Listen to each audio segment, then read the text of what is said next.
Alors, je suis super fan du Festival du cinéma brésilien à Paris. J'essaie de suivre tous les ans.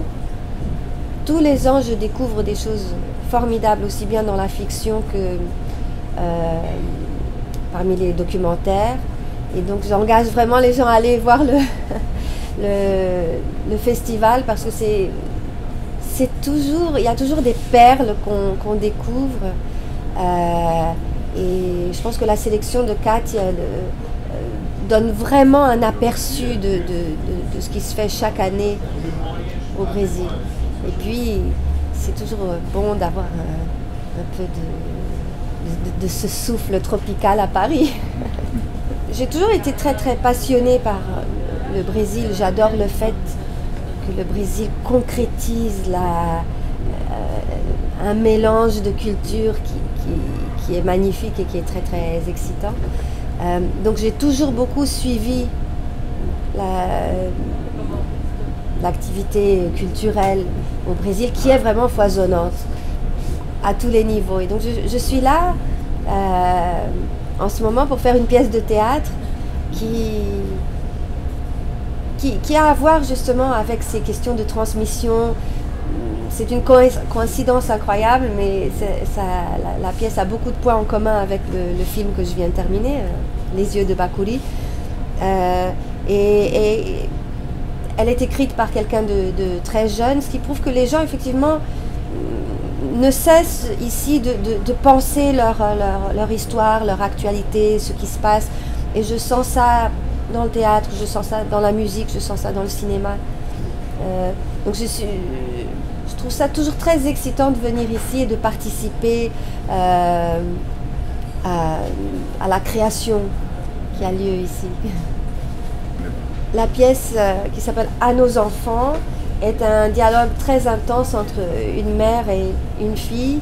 La mère c'est ça qui est intéressant, c'est pas du tout quelqu'un de conservateur, c'est quelqu'un avec un esprit très ouvert qui a été résistante, qui est passée par la torture, par l'exil, par tout ça, qui a été de toutes les luttes pour toutes les libertés, contre les préjugés, etc. Mais sa fille vient la voir pour lui annoncer une grande nouvelle. Elle lui annonce j'attends un enfant. Là, la mère est très très heureuse. Mais la fille lui dit oui, mais mon enfant est dans le ventre de ma compagne. Et la mère lui dit mais alors c'est pas ton enfant.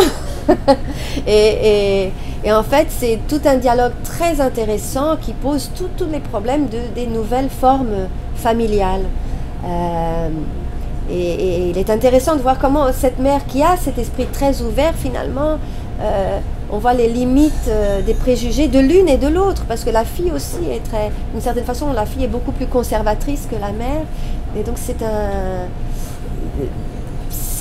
un affrontement vraiment passionnant. Repare bem, Les yeux de Bakuri, c'est le nom en français, c'est un documentaire qui m'a été proposé par la commission d'amnistie et réparation ici au Brésil, qui fait un travail formidable justement de réparation, de tentative de réparation aux victimes de la dictature militaire ici au Brésil.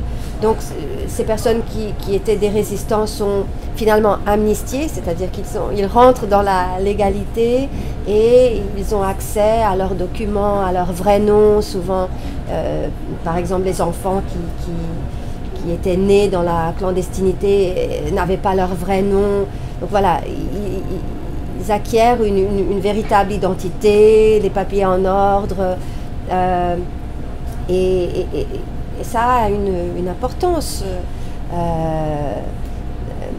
évidemment dans la vie de ces personnes-là. Et puis il y a également une réparation économique qui les aide d'une certaine façon. Voilà, on essaie de les aider. Et puis il y a une demande formelle de la part du gouvernement brésilien qui leur demande pardon pour ce qu'ils ont souffert, et je pense que c'est un acte très très important. Voilà.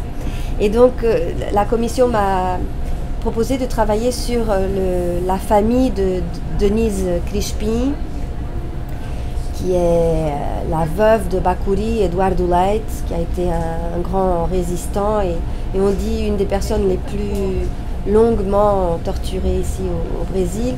109 jours de torture et après il a été assassiné de façon barbare. Et Denise a été enceinte, elle a eu sa fille entourée de police militaire, donc elle a un destin incroyable. Elle a réussi à s'enfuir, comme beaucoup de Brésiliens à l'époque, au Chili, parce qu'Allende les accueillait. Mais là, ils ont été pris à nouveau dans le coup d'État de Pinochet et se sont tous réfugiés dans diverses ambassades. Et Denise a trouvé refuge à l'ambassade italienne et elle a vécu 40 ans de sa vie en Italie. Et Eduarda, sa fille, est italienne en ce moment, elle a un père italien et donc pour elle c'est la découverte finalement d'une origine qu'elle avait un peu refoulée ou ignorée.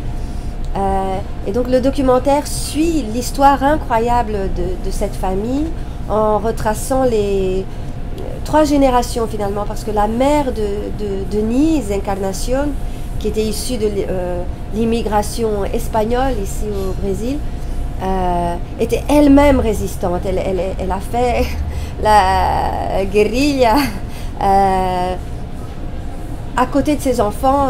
D'ailleurs, son fils, le frère, a été aussi assassiné. Donc les hommes sont finalement tous tombés et les femmes ont survécu. Et le film raconte tout ça, finalement, tout leur parcours jusqu'à la réparation.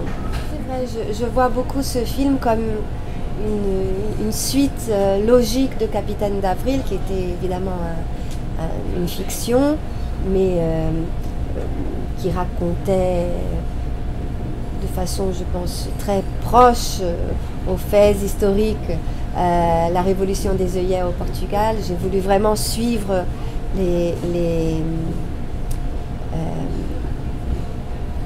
ce qu'ont écrit sur la révolution les protagonistes de cette révolution-là, c'est-à-dire c'était des militaires. Contrairement au Brésil, les militaires étaient du bon côté au Portugal.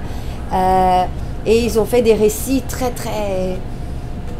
excitants et très intéressants de façon littéraire et aussi très cinématographique de leur journée épique de révolution. Et finalement, j'ai voulu suivre leur récit et leur façon de raconter cette journée de révolution au Portugal. Mais d'une certaine façon, ce premier film-là raconte l'avènement d'une démocratie et celui-ci raconte la consolidation, comment se renforce d'une démocratie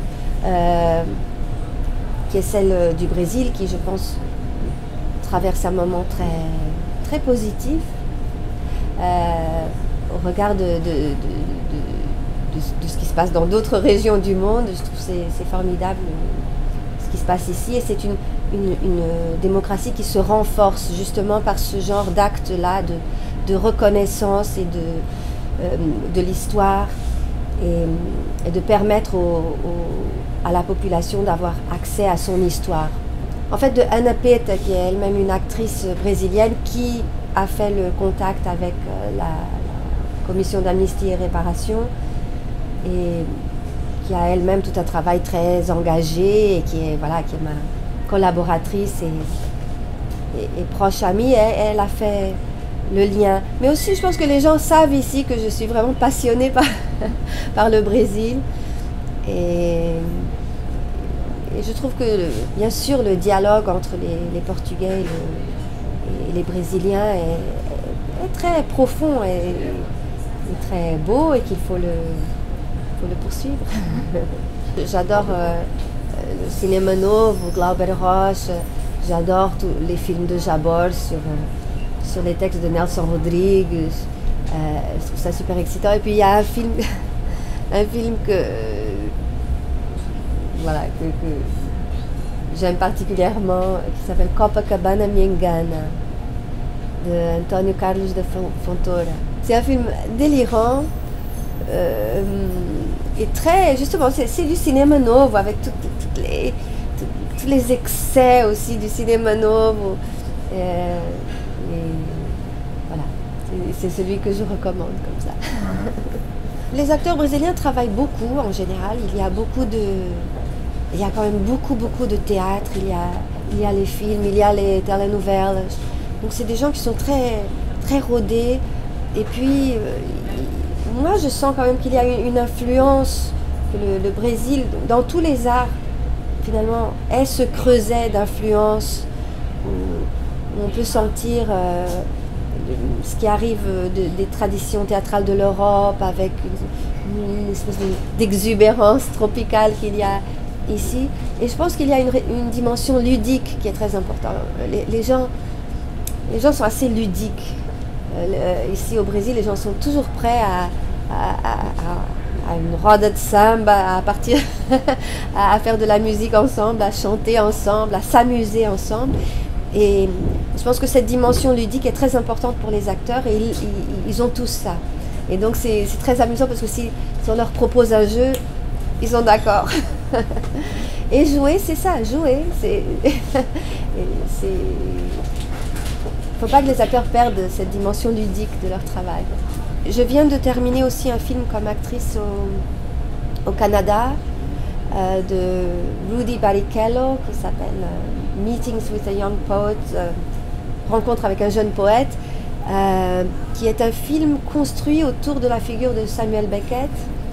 Et là, j'ai eu la super chance qu'il me propose ce rôle d'une actrice qui est passionnée par Samuel Beckett, ce qui est tout à fait mon cas. D'ailleurs, mon premier film, disons, visible comme réalisatrice était une pièce de Samuel Beckett, Fragment 2. Et donc là, je passe dans le film par plusieurs rôles de Samuel Beckett jusqu'à jouer Samuel Beckett lui-même. Et donc, ça a été très excitant. De très nombreux réalisateurs, dont Pedro Almodóvar, Cronenberg, Manuel de Oliveira, et de très nombreux critiques aussi, des grands noms de la critique un peu de tous les pays. Et ça a été une conversation vraiment passionnante, finalement, sur comment on reçoit une œuvre d'art. Finalement, c'était non seulement les gens ont parlé très librement de comment ils se sont fait, certains critiques se sont fait taper dessus, par exemple, par les réalisateurs, mais ça a été une conversation très intéressante sur des questions esthétiques, finalement, du rapport à l'œuvre d'art. Et ça m'a passionnée sur la forme documentaire. Donc j'ai voulu poursuivre aussi le documentaire. Enfin, idéalement, j'aimerais faire les deux. Et à São Paulo, j'ai fait plusieurs courts-métrages grâce à Léon Kakov, qui n'est plus, et Renate, sa femme, est directrice de la Mostra de São Paulo, qui est vraiment un festival formidable. Et eux, depuis longtemps, ils aiment bien, comme ils reçoivent beaucoup de réalisateurs du monde entier, quand on arrive à São Paulo, ils nous mettent une caméra dans les mains et ils nous disent « allez filmer ». Et ils ont fait comme ça 2 longs métrages qui sont faits de petits films de réalisateurs du monde entier. Et donc l'un d'eux s'appelle Bem-vindo a São Paulo, Bienvenue à São Paulo. Et là, j'ai fait un film très court qui est un plan séquence du croisement du carrefour entre Ipiranga et São João, voilà, qui est un carrefour qu'une chanson de Caetano Veloso a rendu très célèbre. Et là, récemment, j'ai participé aussi à leur nouveau long métrage qui s'appelle Monde Invisible, donc c'est sur le thème de l'invisibilité. Et là aussi, il y a la participation de Wim Wenders, de Manuel de Oliveira. Il y a un film magnifique de Theo Angelopoulos, Guy Maddin, etc. Et là, j'ai fait un court-métrage plus consistant, qui est une vraie petite fiction, sur un garçon dans un hôtel. C'est-à-dire les garçons qui servent dans les hôtels se doivent d'être invisibles. Et c'est l'homme que personne ne voit, mais qui voit tout, qui voit même beaucoup plus qu'il ne voudrait parfois. Et j'ai adoré travailler, tourner à São Paulo avec des acteurs brésiliens, ça a été le pied, parce que je trouve aussi que les acteurs brésiliens sont excellents. Non, bien sûr, cette dimension de joie ne doit pas nous faire oublier évidemment toutes les contradictions qui restent terribles dans cette société. Et même si beaucoup de travail est fait par rapport à l'accès à la vérité, maintenant avec la commission de la vérité, qui est une nouvelle commission qui s'est créée après celle de l'amnistie et réparation, mais les gens n'ont pas été jugés, donc il reste beaucoup de travail à faire. Finalement, cette amnistie qui a été inventée par par ceux qui ont commis les crimes et les tortures pour s'auto-amnistier, je pense qu'il y a un pas encore à franchir et qu'il n'est pas juste que ces gens-là ne soient pas jugés, évidemment. Et bien sûr, c'est une société qui garde beaucoup de contradictions, qui garde de grandes disparités. Mais quand même, je viens souvent depuis longtemps au Brésil et c'est perceptible qu'il y a une classe moyenne qui a grandi énormément. Et ça, c'est un signe positif, parce que justement, avant, on voyait des gens très très riches, des gens très très pauvres, et maintenant, on voit qu'il y a une vraie classe moyenne qui prend de l'ampleur. Il y a une grande, je trouve, curiosité culturelle aussi. Enfin, on est dans une belle librairie, les librairies sont pleines. D'ailleurs, les livres sont beaucoup trop chers, je trouve, mais les théâtres sont pleins. Voilà, il y a... Et qui va dans les librairies, dans les activités culturelles? C'est justement cette classe moyenne qui grandit. Je suis aussi allée voir une pièce de Nós do Morro dans la favela do Vidigal. C'est du très très très bon théâtre, c'est fantastique. Et là aussi, je pense que c'est un exemple de ce travail culturel qui prend une ampleur énorme dans ce pays. À l'heure où l'Europe est en train de couper dans tout ce qui est culturel. Surtout au Portugal. En Espagne aussi, malheureusement, la culture a été la première visée par la crise, alors que nous n'avons aucune responsabilité dans cette crise. Mais je pense que c'est un choix politique aussi de viser d'abord la culture. C'est un bol d'air pour de nombreux pays, notamment l'Europe, qui traverse une crise terrible, qui est une crise économique, mais qui est une crise sociale et une crise,